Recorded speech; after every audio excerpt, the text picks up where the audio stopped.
Okay, this is going to be a review of Tupac's All Eyez on Me. This will be the last video in the series, so we'll wrap it up here for good. And yeah, today, by the time you see this video, this will be the 27th anniversary of his death, as he died on September 13th, 1996, which was just an awful day. I just remember just a really somber mood on MTV and the radio. And, you know, even at school, I kind of remember some of the dumbasses mispronouncing his name after he did die.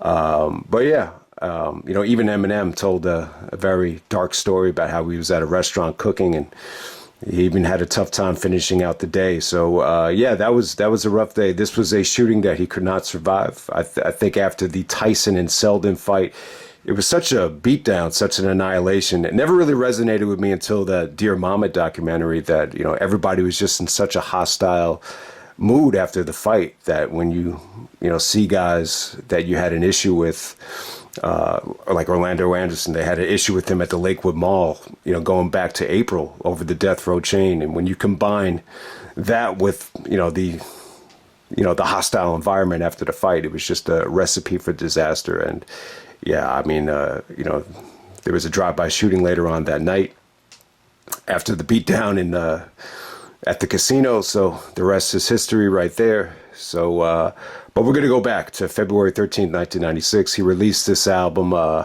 you know, shortly he got out of prison. So Suge Knight and Death Row, he actually bailed him out, $1.4 million bail. I think the date that they were able to get him out was October 12th, 1995.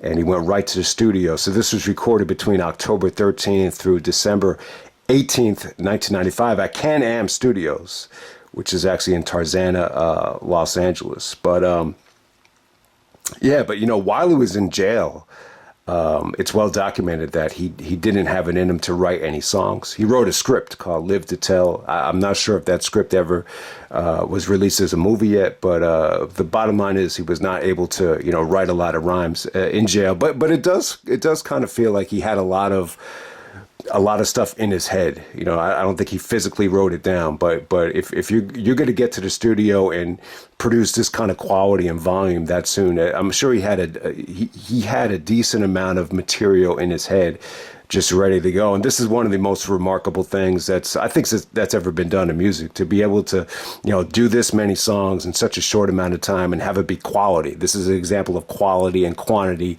you know, merging as one. And, you know, one of the greatest rap albums of all time. I would definitely say this has his best, you know, his best songs are on this album. There's no doubt about it. If you were to ask me what's his best project, I would say Me Against the World is definitely a more cohesive body of work. I think it probably has better highs than All Eyez on Me, but All Eyez on Me just has, you know, great production. I think he sounds better than ever. I think the engineering, the audio, the quality is just at a maximum level. In some ways, it's never been topped. And in some ways, it definitely, it's not the best rap album of all time. It's not his best rap album of all time, but it's got probably, you know, the best stuff on it. Like if that's the better way to put it. Is it better than Chronic? Is it better than Doggy Style? I would say no. But if you take the best of All Eyez on Me, it probably is some of the best stuff that's ever been recorded in the history of rap.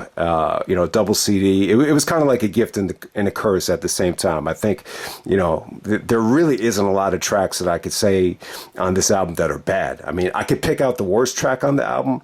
I could tell you what I think it is, but at the same time, like, even the filler tracks are still dope. Like, everything here is decent. It's 27 songs of quality that was recorded in a short ass amount of time. It was kind of a curse, though, because I do feel like this opened the gate for rappers to do double CDs. And at first it was great. I think when Tupac did it, I think when Biggie did Life After Death, I think it was quality stuff. You know, I think you can make the case that Life After Death is better than this. I think you can make the case for both. But, you know, there were a lot of rappers that just put out double CDs because with it came double the profits. You know, this actually went diamond. It sold 10 million copies, but anytime someone purchased the album, it counted as 2 copies. So it sold, what did it sell? 566,000 copies the first week. And eventually it went diamond. So yeah, it it definitely made a lot of money, because you remember at that time, like at the time, you couldn't bootleg a CD. I don't think you could burn an album onto another CD. Obviously you could dub this onto a tape. You could dub it onto a tape. And I don't even think they released that many cassettes of this. I never saw anybody with the cassette for All Eyez on Me. So if you wanted to, buy the album, you had to buy it. You had to buy, this had superior quality, just the way it sounded. Like, I've never heard, at the time, I've never heard a rap album just sound this fresh and this clean and just, so well produced. Okay, and on to the track by track review here. We got disc 1 and disc 2, book 1 and book 2, actually. 27 tracks. I think each and every track is worth talking about. But I would definitely say I think disc 1 is the better disc. I think both of them are great, though. I think you could definitely argue some of the more fun tracks are on disc 2. I think disc 1 is a little bit more vengeful, but let's go right down to it. We got Ambitions as a Rider. This is the first track on the album, and which pretty much ended up being, arguably this, one of the top 3 most popular songs on this album.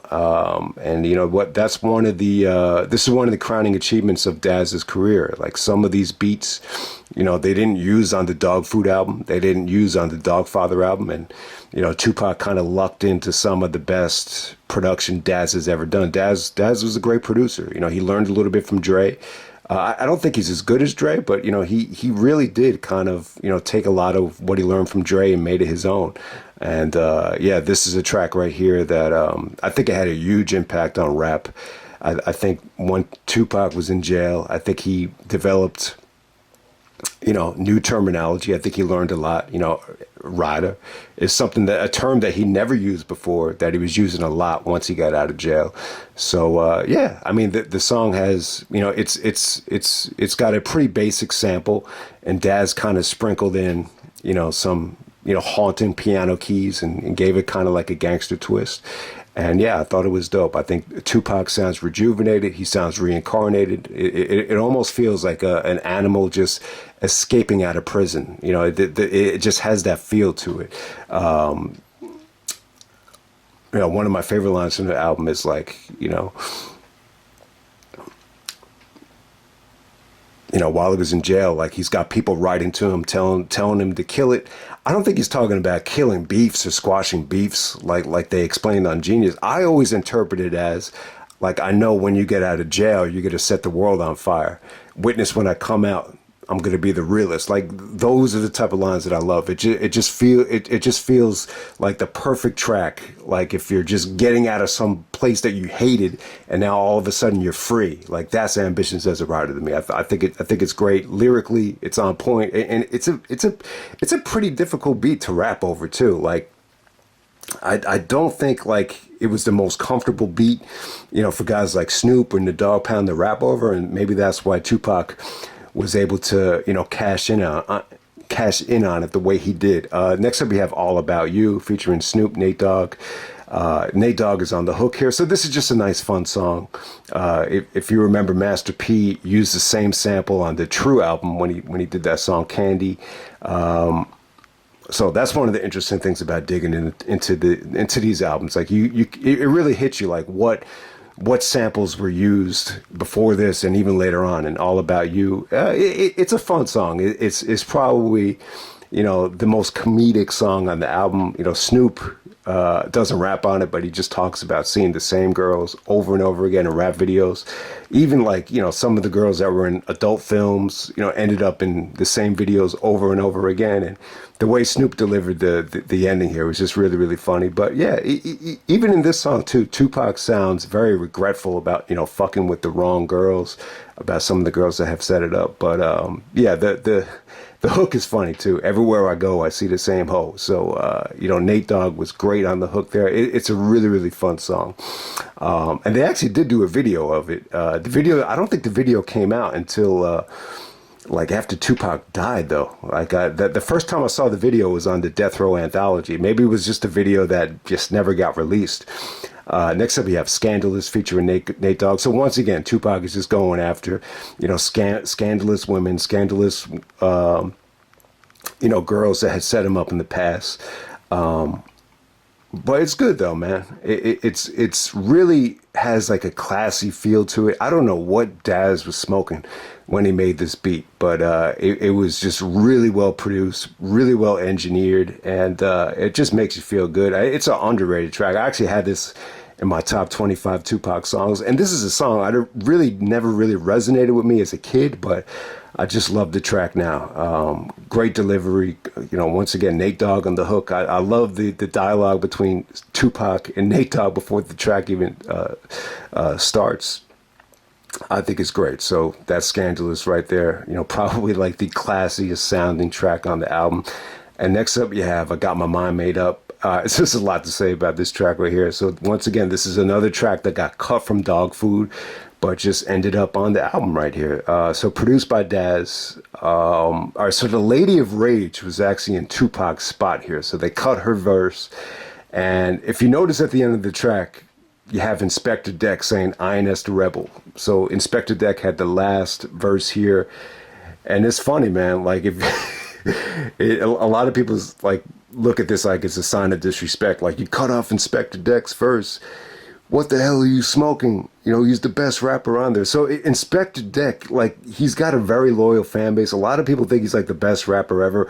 And a lot of people gave me a lot of shit when I put him at number 7 on the Wu-Tang members from worst to best. And I like to do that video in an audio format so I can explain why I had everyone laced in the spot that they did. But the problem with Inspector Deck is he never really released, an album that, really caught on. Like a lot of his albums just kind of, were disappointing or just went under the radar. He didn't have the resume that, Method Man and, Ghostface and Raekwon had in terms of creating solo albums. So they cut his verse, and, Tupac was, replaced the Lady of Rage verse. So, it's cool though, man. Like this is a track that I definitely think it helped the sales on the album. I know a lot of people that bought this record on the strength of Method Man and Redman being on the album. And I swear to God, I bought this at Sam Goody in the mall, the week after it came out. And I just remember these two guys arguing about the album. They're like, yeah, I don't really like Tupac, but there's some really good, guest appearances on it. So it's true. Like, people bought this album just because it had, East Coast guys on it. And this was during the East Coast, West Coast war. And I'll tell you, I hated the fact that, I have friends. I remember my friend, his name was Alan Battle. I remember we were listening to this track and he would just fast forward like through Daz's verse and, Corrupt's verse just to get to Method Man and Redman. So that's one of the things I hated about the East Coast, West Coast war is that, it was real. Like, people were divided. Like, people just thought, automatically because it's West Coast dudes, like, they suck. So let's just skip to Method Man's verse. But yeah, I got to say, Daz kind of had like a very, monotone verse in the beginning here. I don't think it was bad. I just thought it was a little bit monotone. I thought Tupac's verse was great. He actually, was talking about Janet Jackson. He actually gave some like old school lines with Rakim and 2 years ago, a friend of mine told me Alizé and Cristal taking off my coat, clearing my throat. This is just a lot of old school influence in Tupac's verse. I loved it. I thought his delivery was great. Corrupt's verse was awesome. Your whole town is under siege, and I'm Jason Voorhees. That might have been the best line of the album. But I thought Method Man stole the show here, man. Like, I really think at this time, like, Method Man was like the king of guest verses. He might be my MVP of '95, even though Tikal dropped in '94. Like, I feel like Method Man, like, he was probably, bar for bar, the best rapper of 1995. He just lit these guest appearances on fire, whether it be How High, The What, Shadowboxing, and this was just another classic verse from Method Man. The Man I Stay on Point like icicles. So even Freddie Gibbs a couple years ago, I think he actually quoted that line on one of his albums. So the Method Man's verse was great. Redman's verse was great. And it's just a great track. It kind of like, it really, I don't say how, I do not want to say it killed the East Coast West Coast beef, because it really didn't. Even Method Man was saying that he would have appreciated a phone call from somebody, whether it be Tupac or Suge, just explaining to you, like, it's not going to be a Dog Pound track. This is going to be a Tupac track.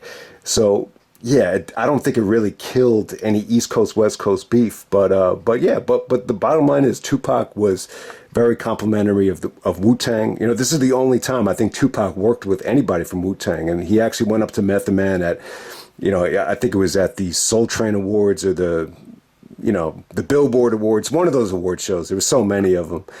He went up to Method Man with Suge Knight. Suge was just kind of just smoking the cigar, and Tupac just said to him, like, if there's anybody from the East Coast that we're interested in working with, it's you guys from Wu-Tang. We feel like you represent, what you guys do the best out of anybody from the East Coast. And I think Method Man was so high that he just kind of, he didn't really comprehend what, Tupac was saying to him. But it was cool, man. This is a great posse track. So that's got my mind made up right there. Which was originally supposed to be on the Dog Food album. But when I listened to this back, I don't think it would have fit Dog Food very well. And very interesting side note here. Apparently, this is where the Dre and Tupac beef actually started. Like when Tupac went to Dre's studio, like Dre actually said, "This is one of the tracks I did with the Dog Pound." The way he said it was that he actually did the beat, and then Tupac actually found out it was actually Daz that did the beat. So he felt disrespected by Dre, like he was kind of coming off like he was producing beats that he wasn't really making. So I don't know, maybe it's just a misinterpretation. Like if Dre said, I have this track here, I don't think it necessarily means, oh, I did the beat, I did everything about it. Maybe Dre was just saying to him, I just have the track, because, Dre did mix Dog Food. Like if you look at the Dog Food, Dog Pound album, he actually, mixed it. And I think that's what made Dog Food such a great album. Like you could feel Dre's presence on it. Like Dre is such a great mixer and engineer. But he didn't mix this song though, so it was just probably lack of communication there, or just misinterpretation. But apparently, this is one of the reasons why Tupac lost a little bit of respect for Dre, not coming to the studio, taking credit for beats that weren't his. All right, next up we have "How Do You Want It" featuring Casey and Jodeci, produced by Johnny J. One of the best singles on the album. The track is great. This is an example. This is kind of like Tupac's answer to "One More Chance," doing a commercial, R&B driven track, but still being lyrical and still, being, on point without selling out. The same way he mastered "I Get Around," you get the same type of vibe to this. I don't like it quite as much as "I Get Around," but a music video is dope. You have porn stars in the video like Heather Hunter and Nina Hartley. Nina Hartley, in the 90s, she was like this, older looking blonde woman with this like incredible ass. And Heather Hunter was probably, the hottest like black girl that ever did porn. So she was actually in the video as well. So yeah, I mean, it's a fun video. You see all the, sexual escapades in the jacuzzi happening here. I think Heather Hunter and Tupac are actually doing like a horse riding, scene in the movie or in the video.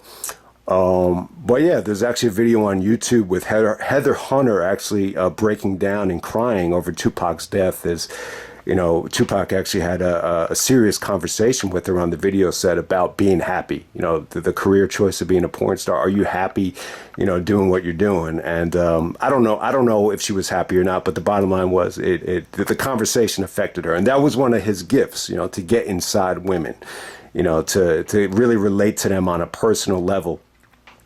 To connect. But yeah, the interesting thing about this track here is just some of the shots at Bob Dole and C. Dolores Tucker for censoring music. It's funny how a track about,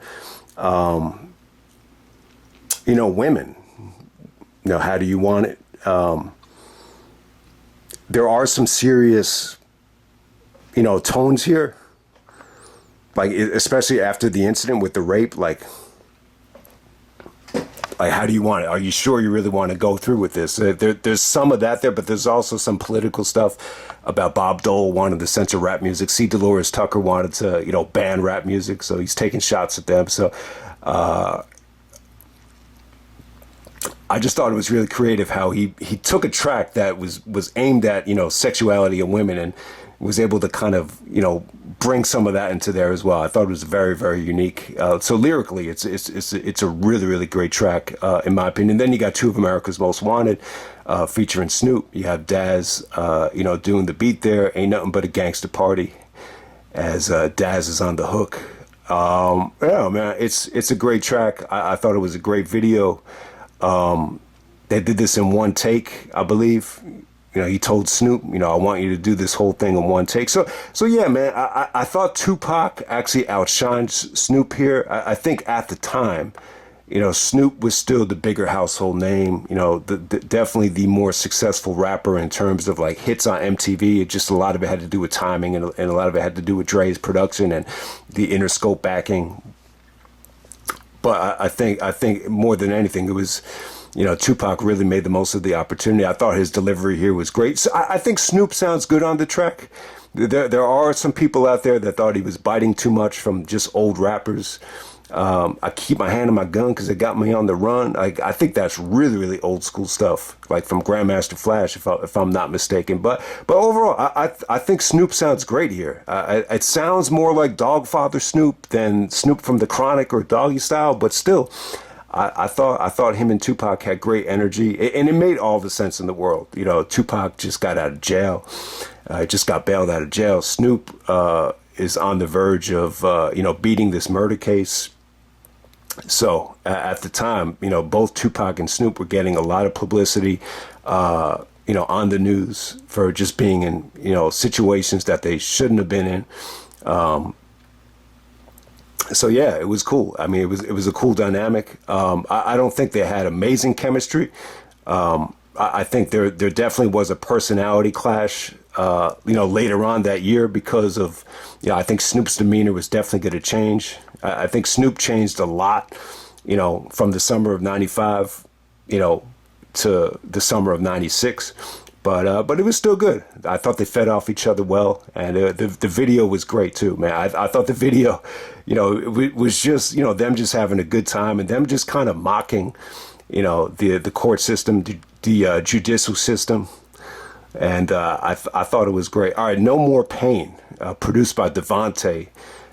This was actually a producer from Jodeci. So yeah, this is a dope beat. This is a very, Halloween-like, dark, menacing beat. Tupac almost sounds like very vengeful, very, vicious on this track. He actually borrowed the hook from Method Man. I came to bring the pain, hardcore from the brain, straight from my astral plane. So he borrows the hook from Method Man, and yeah, just really, vengeful here. This is really probably the harshest track on the album, where I can't really say that this is a very controversial album in terms of just beefing with other rappers and calling out names. He really, a lot of it is just very subliminal. I think this is the only track where he says bad boy killer, but he doesn't mention any names. He doesn't mention any names from, the guys that shot him, or, he doesn't call out Mobb Deep or Biggie or anybody like that. He does say bad boy killer at the end of the track, but yeah, it's great stuff. He sounds very vengeful. He's talking about the guys that shot him here. And you could tell he's out for revenge, but at the same time, the track had a lot of, this track right here inspired a lot of rappers. C Murder actually did a whole song based off one of the lines where he said, "I want to be a living legend." So C Murder had a song called "Living Legend," and that's where the phrase came from. I think it came from this song. All right, so Hearts of Men. This is produced by DJ Quick. At the time, he had to call himself David Blake, so his record label wouldn't, sue him. So he uses the name David Blake, and I gotta say, Hearts of Men is great. I think it's probably my favorite track on the album here. I mean, DJ Quick's production is awesome. There's actually some Richard Pryor, comedy segments, which really spices up. It's the only track on the album where, he's talking to Suge. It's just Suge Knight. He didn't really get on any of the tracks here, but you could feel his presence. Apparently, he was in the studio with Tupac for a lot of these songs. So Tupac is actually talking to Suge on the intro here. But yeah, the verses are great. 911. They call an emergency. Cowards try to murder me. From the hoods to the burbs, every one of you people heard of me. So I thought it set a great tone. I just feel like, especially that third verse, like you could just feel like he's on a mission. He's like, I'm no longer living in fear, my pistol close in hand, convinced that this is my year, like I'm the chosen man. Give me my money and label me as a don. I died and came back. I hustle with these lyrics as if it's a game of crack. Thugging is my spirit, lost but not knowing. Scarred up but still glowing. Satisfied but still, I just thought, he feels like like this is going to be his year and there's nobody stopping me. And straight from the heart. I think that's one of the great things about this album, that he approached this almost like an athlete. And I know Tupac has said time and time again that he can't play basketball, but that's probably because he hasn't put in the effort. But if he treated sports like he treated this album, with this mentality, this sense of urgency, he probably would have been a great athlete. But I think that's one of the great things about it is that he was on a mission, when he made this track right here, and the album as a whole. All right, Life Goes On. This is probably the most emotional song of the album. It's the most sentimental. This is it probably is the softest. Like it really is. Like one of the few tracks where he gets a little, emotional, and that's what All Eyez on Me does not have. It doesn't have any of those Dear Mama or Keep Your Head Up tracks about women. I think coming off of the rape incident, I don't think his heart was really in just doing, another song, just, really, paying tribute to a woman. I think he had already done that. But Life Goes On is kind of like a continuation of Pour Out a Little Liquor. Just just a nice tribute track for everybody that had lost their life from getting killed. Some of his friends that had already been killed. He shouts them out. He really kind of sympathizes after going to jail, just knowing like a lot of guys that are going to be in jail for the rest of their lives, really like a tribute track to them. Like that's one of the great things about being in jail, is that he actually knows what it's like to be there, and he could kind of take, being there for a year, he'll get more of a glimpse of what it's like to be there for 50 or 60 years, where you just have no light at the end of the tunnel. So that's Life Goes On. And I got to say, that's one of the great things about, this album right here, and reviewing these albums, is that, when you're growing up with friends, everybody was, a lot of people were listening to this at the time.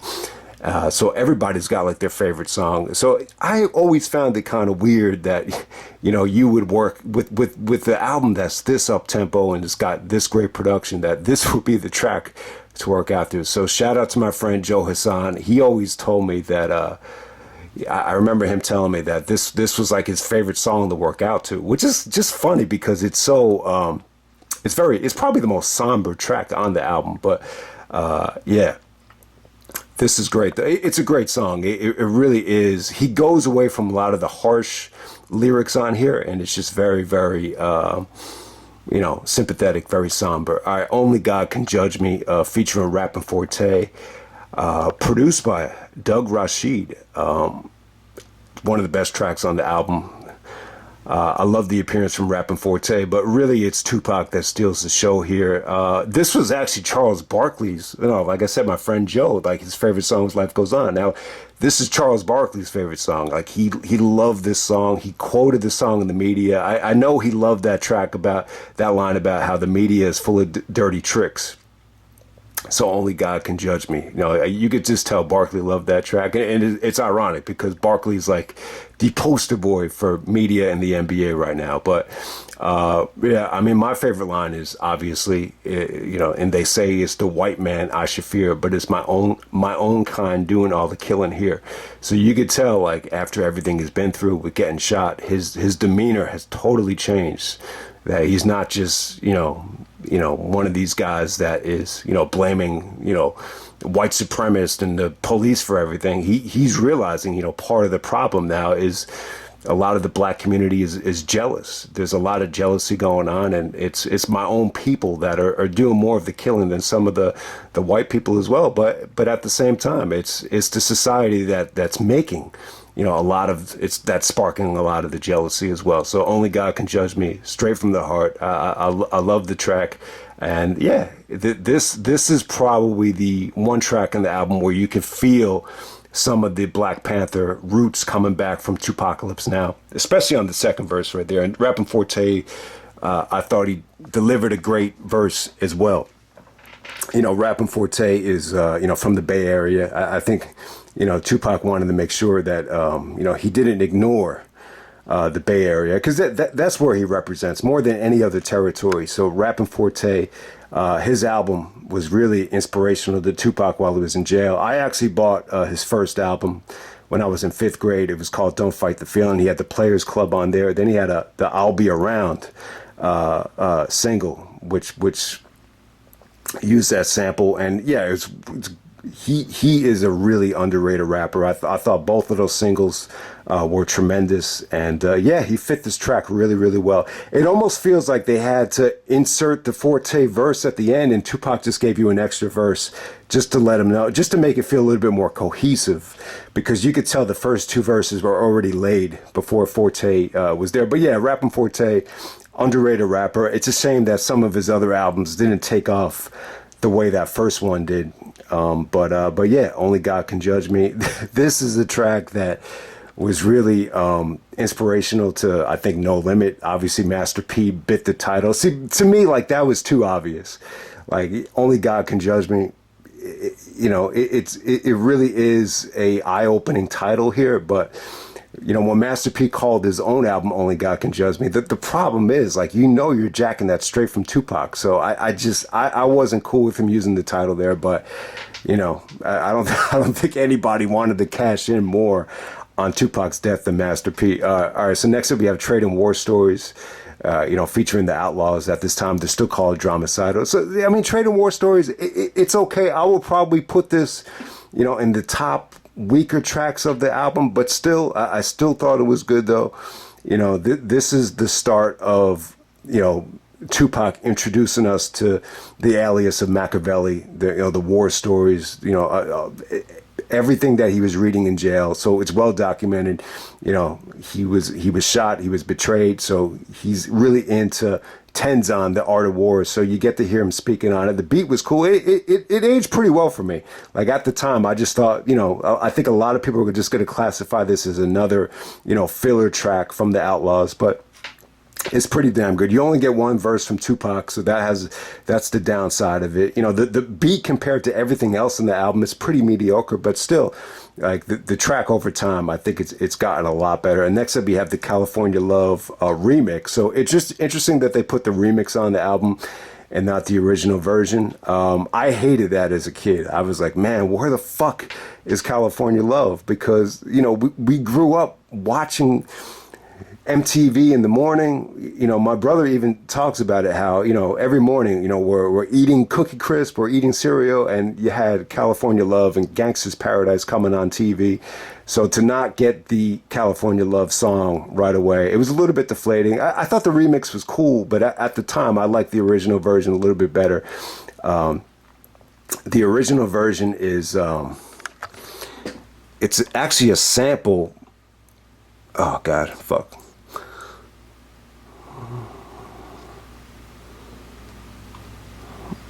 Let me see what the sample's from. Intimate Connection, performed by Clear. So it's funny, Freddie Fox, Bumpy Knuckles, in 2003, he actually called his album The Connection, and the title track Connection was the same sample as this. So that's what it kind of has me thinking of here. So I like the remix. I think the remix is dope. And it's kind of like a smart marketing strategy, because eventually he released a maxi single with How Do You Want It, the original California Love, and then hit him up. It was almost like you had to buy the maxi single. I think they were selling it for like $5.99, $6.99. So that brought them a lot of money. So in a lot of ways, it's a smart move. So I think the original version, was better, but with California Love as a whole, the remix or the original version. They were both dope. Originally Dre had, this is his main song. He was, at the time, he was really 94, 95, 96. He was doing like one song a year.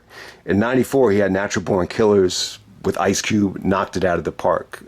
In 95, he had Keep Your Heads Ringing from the Friday soundtrack, knocked it out of the park. And the same thing with California Love. I do feel like, I think he was a little bit disappointed that he signed it over to Tupac, especially if he was ever going to leave the label. He wasn't going to be able to keep the master of it because it's Tupac's song, Tupac featuring Dr. Dre. So maybe that's why he was upset about it. But still, I think over time, I think, Tupac never sounded better over any sort of production. I think Dre brought the best out of him. The little amount of time that they spent in the studio, I thought they hit a home run. Like even today, like when you hear this track, it doesn't sound like the production quality has been topped, since this song came out. Like they're even using it on commercial. I woke up the other night and I'm hearing California Love being used in commercials. I think it was like a Jeep commercial, and he just never sounded better. And it was just made to happen. The way he's talking about fresh out of jail, free on bail, California dreaming. The timing was just perfect because, he's got all these issues with people on the East Coast, all these people that betrayed him, from women to rappers to, guys that he was hanging out with have betrayed him. So why not just go back to California? These are the guys that are putting up the money for bail. This is where, the California in Oakland specifically is where he really kind of mastered the craft. So the timing was just perfect. Obviously I think Dre was a little, he was probably a little bit upset about it, that he had to give up the track. And, who knows? Maybe this played into the beef. Maybe this played into, Dre leaving the label. Maybe this played into Dre just realizing, oh, okay, I'm losing power. I don't have as much power as I used to have. Suge is making all these decisions. But I'll tell you, man, they knocked it out of the park. California Love was great. It's just a shame that Dre and Tupac didn't get a chance to work together more, because I think the chemistry was just, undeniable. But yeah, I said it before, just because you got two very talented individuals, it does not mean that they're gonna, be in love with each other.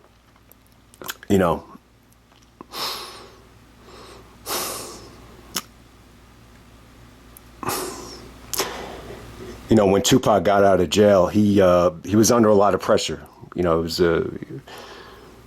was a sense of urgency there. He was spending all day in the studio. So if you're spending all day in the studio and you got this other guy that's supposed to be the face of the label only showing up 2 times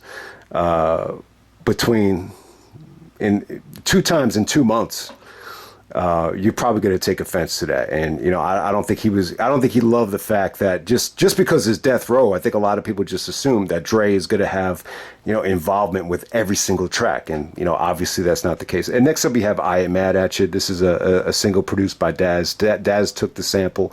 And yeah, it's probably like, it's a feel good track. It's really a track where he's paying homage to one of the guys he grew up with that went to jail, became a Muslim, and, started making, more wise decisions as he got out of jail. So, yeah, just really just a track about friendship, a nice friendship track. I Ain't Mad At You, despite all the, no matter who you grow up with, you're always going to get into bickles. You always got to bicker with each other and fight with each other. But no matter what, I'm not mad at you. So it's funny. It's a great track. And it came out, the video actually came out like the week after Tupac died. And it was just very ironic the way it was shot, with him actually, getting shot. He was in the video. He's actually friends. I can't remember the actor's name. I always fuck up his name, but it's the same actor from Jason's Lyric. So after he gets shot, he goes to heaven, and he's actually just, kind of looking down at his friend from heaven. So the video version is a little bit different than this track right here. But, the third verse was actually taken out of the video, but the third verse is considered like, arguably one of the best verses that he's ever done, especially from this album. He's Mr. Local Celebrity, addicted to moving keys, most hated by any means. So that's probably the highlight of the third verse, but it was actually cut out of the video. But I'm not a huge fan of the beat. I Am Mad at You. I don't really like the Danny Boy, R&B hook here. I mean, I think it's cool, but it's not a track that I would love to go back to here. But yeah, but the track is very accessible. You could tell why they did a video of it, and yeah, but it's a good story though. It really is a story about one of his friends that he knew from high school and all the changes that they've been through over the years and the ups and downs with the maturity level. So it's a really dope track. In terms of the actual storytelling. All right, what's your phone number? I would say this is the worst track on the album. But I would say it's necessary though, because when you're coming out of jail, one of the things that you're deprived of is the chance to have sex with women. So what this does was it really kind of captured the horniness that someone coming out of jail would have, with Tupac just getting excited about talking to a girl on the phone and the possibility of getting some pussy. The highlight of the track, though, is really not the rapping. It's just the expression that Tupac uses here. It was like, this is the girl's like, do you want to come over and tear up this pussy? And he's like, do I? He's like, does a bear shit and wipe his ass with a rabbit? Like that's probably like the highlight of the track. But this is a track that sounds to me like it was done in like 5 minutes. Like he just sounds like he's just rapping, whatever came to his mind there. It's an obvious sample from the 70s, but it's dope though. Like I think you needed a track like this, to tell that story of someone coming out of jail, and so it does capture that quite well. Okay, and moving on to disc 2. The first track is Can't See Me featuring George Clinton, produced by Dr. Dre. So Dre basically gave him like, a more aggressive version of Snoop's What's My Name. It's an incredible beat. I love the beat. But, there are rumors out there that Tupac was disappointed that this is the beat that Dre's given him. So there's, and this is the great thing about doing the review. I did not realize that Dog Pound did a version of this song for Dog Food that got cut. When I listened to the track, though, I could tell Corrupt and Daz, I think they had a tough time rapping over the beat. You need to bring an aggressive edge to it, and that's what Tupac did here. Like, the way he raps over Dre tracks, it's almost like he's having an orgasm. Like, he's like really excited. He has so much passion. So there's actually a clip on YouTube of him freestyling over G's and Hustlers, which Dre, took the sample and just took it to the next level. And Tupac, he's rapping so hard and so passionate that this dude just starts hugging him. So he was able to do that same type of energy on this track. I love the track, You Can't See Me, featuring George Clinton. I dedicate this to all you punk motherfuckers that can't see me. So it's a very revengeful track. It fit him well. But Can't See Me, obviously you think of John Cena when you see this track, and Cena really, made it popular in rap, like around, and no, not in rap, but in wrestling, like around 2003, 2005. But I don't remember the first one that officially did it. To my recollection, it was actually Corrupt, who originally tried to do this track with Daz. He said it in Doggy Dog World. He said, 1, 2, you can't see me. I'm a G like that. So Can't See Me. To my knowledge, I think it was Corrupt. The first one he ever said, you can't see me. So you can't see me is just like saying, you can't fuck with me. You can't be me. You can't see me. So I love the way Tupac raps on the track. This is the most energetic I think he ever sounded. The production is really, on point. Dre, even though it sounds like What's My Name, it's got more than that. There's some really nice synthesizers going on here. My favorite line is, my lyrics bang like a crip of blood. Play a what? It ain't nothing like the party when we thug. And there I was, a young brother with heart. Ain't shit to lose. Bust my pistol at the fools. You know the rules. DRE, you got me heated. Yeah, I mean, at the time, like, Tupac sounded excited to be working with Dr. Dre. I just think he was disappointed at the lack of quantity. Dre obviously is quality over quantity, but Tupac was able to do both. He's able to do quality shit at a rapid pace, and Dre's just not that type of guy. But I think there was a lot of things just going on with Dre. I think his maturity level, evolved during 95 and 96. No doubt about it. But yeah, I love Can't See Me. It's a great track. It's one of Tupac's best tracks ever. And let's not forget Dre and Tupac. They were 2 for 2. It would have been lovely for them to do a whole album together, but it just wasn't to be. Next up, we have Shorty Wanna Be a Thug. So once again, just Tupac telling another tale about a young dude that's in a rush to grow up, that doesn't want to be in school. He said it's a cold world. Be in school. You tell me it's a cold. You tell me it's a. You tell me you got to know the rules. Knowing the rules, it's funny. Like you're supposed to go to school, but in some cases, the rules are we got to do what we got to do to make money, and being in school doesn't really is not consistent with that process. So that was a really interesting line there. But this is just another track about some of these guys are just in a rush to make money. Being a teenager and making money. So he told the story on Young. Nigaz on Me Against the World about Robert Sandifer, the gangbanger that died at 11 years old. So once again, another one of those storytelling tracks about these just young dudes that are just in such a rush, to make money, even if it means, not going to school. But the sample here is kind of weird. So it was actually, no one's going to remember this, but Freddie Fox used this on Project Mice, which was from an album that was never released. So that's the sample it reminded me of. So Freddie used the same sample, Freddie Fox, Bumpy Knuckles, the Mr. T of rap. He actually worked with John Cena, for those that don't remember. But it was actually Kanye. He actually used the sample with Common. I think it was on Drive Slow from was it Graduation or not Graduation? What was it? Late Registration. So the same sample, the same saxophone sample. Shorty Wanna Be a Thug. They actually used the same sample. All right, next up we have Holla at Me, produced by Bobcat. So yeah, this is one of Bobcat's first tracks here. So Holla at Me is great. So you got subliminal shots here at Stretch. So he's blaming Stretch for him setting him up.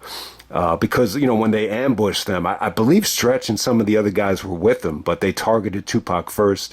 So he just thought that was weird how they didn't target him. They just strictly went at him. So he thought he was in on it. So he touches on that. He touches about how when he got up to the elevator, when Biggie and Tupac saw him, they were a little bit baffled that he was still alive. So he interpreted it as, that they were a little bit upset that he was still alive. That's how he interpreted it. A lot of people thought he was crazy. So, the first verse, he's talking about Stretch and Biggie. Subliminally, he's not really calling them out names. He does say, "This is for you, player."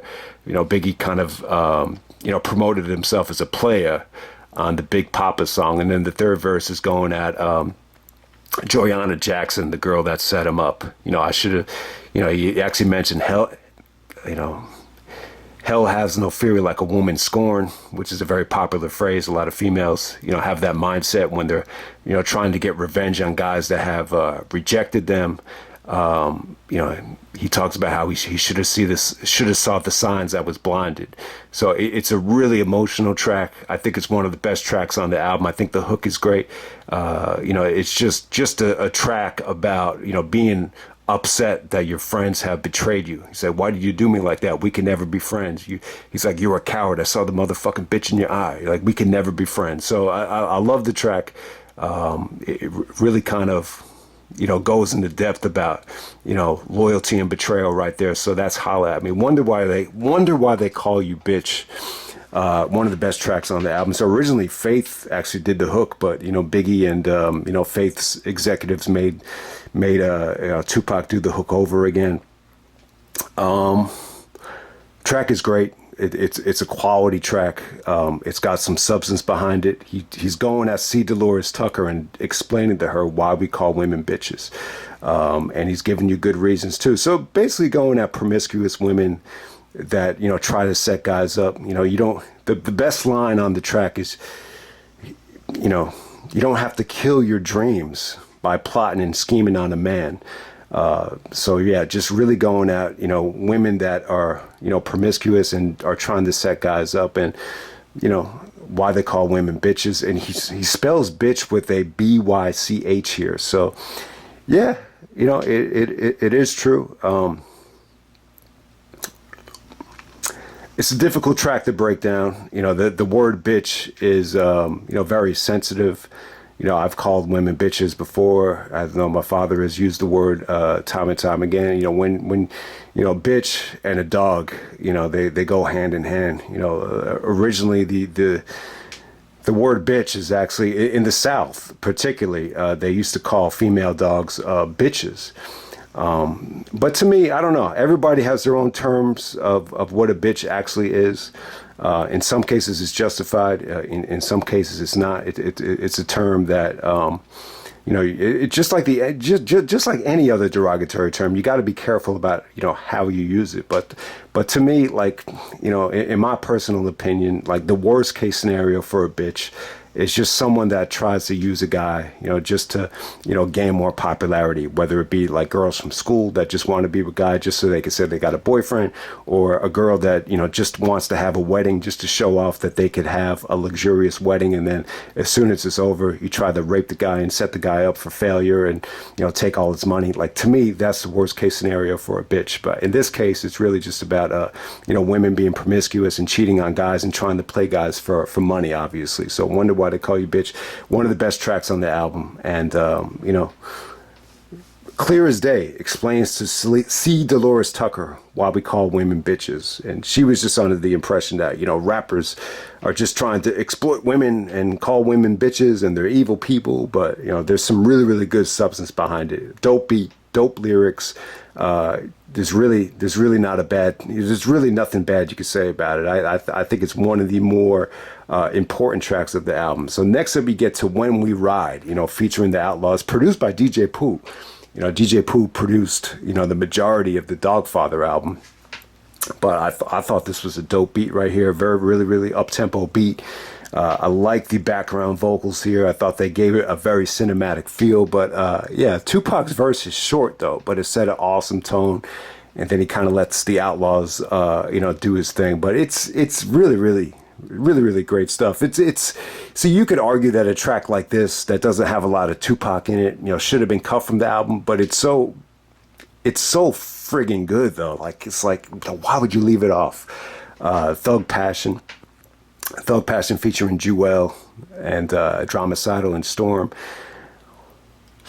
produced by Johnny J. I think it's great, so it samples that Computer Love track, which Tupac has sampled before on I Get Around. Master P sampled that on Ice Cream Man, so it almost has like an auto-tone type of feel to it, but it's good. I think Jewel sounds great on the hook. Tupac's verse is great. It just has a nice summertime, passionate feel to it. So Thug Passion is actually an alcoholic drink of mixing Alizé and Cristal together. And then when you combine that, you have Thug Passion. So yeah, the track is a lot of fun. It is like probably the funnest and, feel good track on the album. And Picture Me Rolling, one of the highlights. Picture Me Rolling is, just a very vengeful track. He's, talking shit to, everybody that he had to deal with in court, everybody he had to deal with in jail, all the, security guards that, threatened him, and, he wasn't allowed to, talk back to them. He's just like, well, picture me rolling. So yeah, the first verse is good. The federales want to see me dead. Now I got two rock rollers by my head. I feed them lead. So yeah, that's a verse that actually that's a line that actually became a hook. But yeah, the first verse here in Picture Me Rolling is great. So this is definitely one of the highlights of the album. Once again, it just gives you that, you could just feel the energy in that track. There's no doubt about it. And then Checkout Time is really, really good. I mean, it's kind of like a weird subject matter, but I think Tupac's delivery here is probably the best out of any track here. So the song is about just, waking up early with your breath stinking, and then eventually, we got to check out of the studio. But yeah, I think the verse is dope. It's like, last night was like a fantasy. Alizé and Hennessy at Hoochie Dirty dancing with my friend and me. Told her I was interested. Picture all the shit we did. It got hot and horny all about me. What a freaky bitch. For you all, you want to fight it. When you lick me more, I like it. It don't matter. Just don't bite it. Too busy trying to dig a hole in your jeans. So now it seems. So it really, really the verse was dope. Like, even though like when you're listening to this track, it's just about, you know, checking out of the studio. So subject matter wise, it's probably one of the weaker subject matters on the album, but the hook and the beat are just really fun though. So that's checkout time. Rather Be Your Nigga featuring Richie Rich. So they use the same sample that NWA used on you know, the second album, I'd Rather Fuck With You, that track there. So this is a beat that I really thought Dre took it to the next level on the NWA album. So the Rather Be Your Nigga, it's just about you know, trying to hook up with girls that you know, aren't satisfied with the guys that they're with. And yeah, it you know, delivery wise, it's really good. It's probably one of the less popular tracks on the album, but you know, still it's a really good track right there. But you know, I think the problem is that sample was so well, you know, defined. I think it probably hurt, you know, that from becoming a single. But him and Richie Rich, they had great chemistry there. I think they both proved that they could shine and produce, you know, a really well layered commercial track. So All Eyez on Me, the title track here, I thought it was great. I think in a lot of ways, it's probably a superior track than Street Dreams. I think Street Dreams from Nas, you know, so obviously Nas, you know, he jacked the same beat. I think lyrically Street Dreams is superior, but in terms of emotion, I think All Eyez on Me is probably the better track. I think this is one of the, you know, more passionate tracks on the album as far as, you know, Tupac's delivery. I think, you know, this is one of the better hooks on the album. And, you know, with the title track here, All Eyez on Me, just everybody watching him. Everybody has his eyes on him. Whether he loves you, whether he hates you, everybody is looking at him here to see what he's going to do next. It's kind of like his response after coming out of jail. So, you know, the feds are watching me. He mentions the feds. You know, the feds have been watching him since the early days when, you know, his family was, you know, associated with the Black Panthers. So they've always been on him.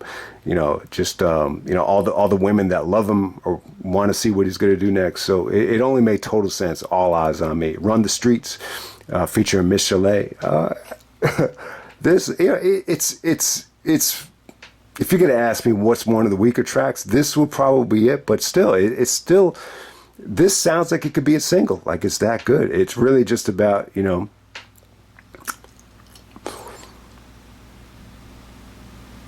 women and sex is pretty much just a stress reliever, but ultimately, you know, the main goal is to make money. You know, that's what it's about. Let me run the streets. You know, if you let me run the streets and you know, be a part of, you know, hustling, I'll come home and I'll be a better lover to you. That's the theme of Run the Streets.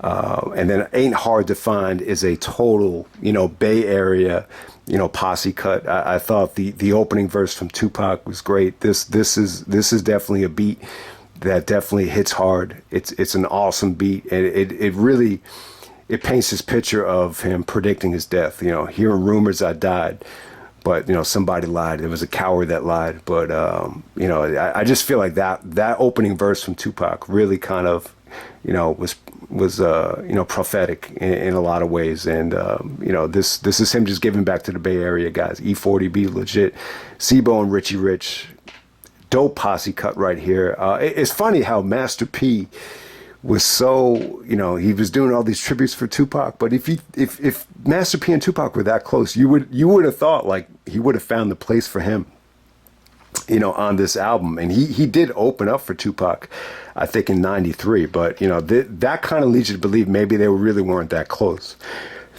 you know, if he wasn't on this album. And then Heaven Ain't Hard to Find, this is like the sequel for you know, Can You Get Away? It's about Lisa Left Eye Lopez, just about, you know, if you're not happy being in this abusive relationship, then heaven ain't hard to find, because I can love you, you know, better than, you know, your husband can. So it's as simple as that. But it's good. It's a nice feel-good track. Quincy Jones, the third, actually produced it. QD3, really dope track there. So yeah, on the second disc, I would say Can't See Me, Holla at Me, Wonder Why They Call You Bitch, Picture Me Rolling, All Eyez on Me, those are definitely the highlights of this too. So overall, I would definitely say this is much production wise. I think he hit it out of the park. Delivery wise, I think he nailed it here. I mean, he sounds great. The subject matter. It's probably a little bit more violent. It's a little bit more vengeful. It's not as introspective. It's not as political. It's not about revolutionary themes like Tupacalypse Now, but it's definitely. I think strictly for my was probably more fun than this at certain points. This is definitely harsher in terms of the lyrics, because he was in jail for so long. So you definitely understand it, but yeah, in a lot of ways, I think this just has some of the best material ever on it. So it's definitely a great album for me. So I'm gonna narrow it down here. So if I were to pick 15 tracks, I'm gonna go with Ambitions as a Rider, Scandalous, How Do You Want It, Two of America's Most Wanted, No More Pain, The Hearts of Men, Life Goes On, Only God Can Judge Me, California Love. So that's 9. Can't See Me would be 10. Holla At Me would be 11. Wonder Why I Call You Bitch would be 12. Picture Me Rolling would be 13. Check Out Time would be 14.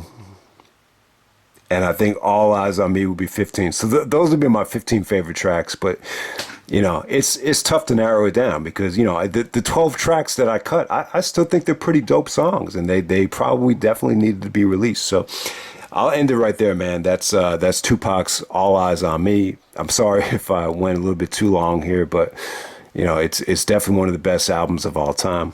Lawsuit. What is this lawsuit?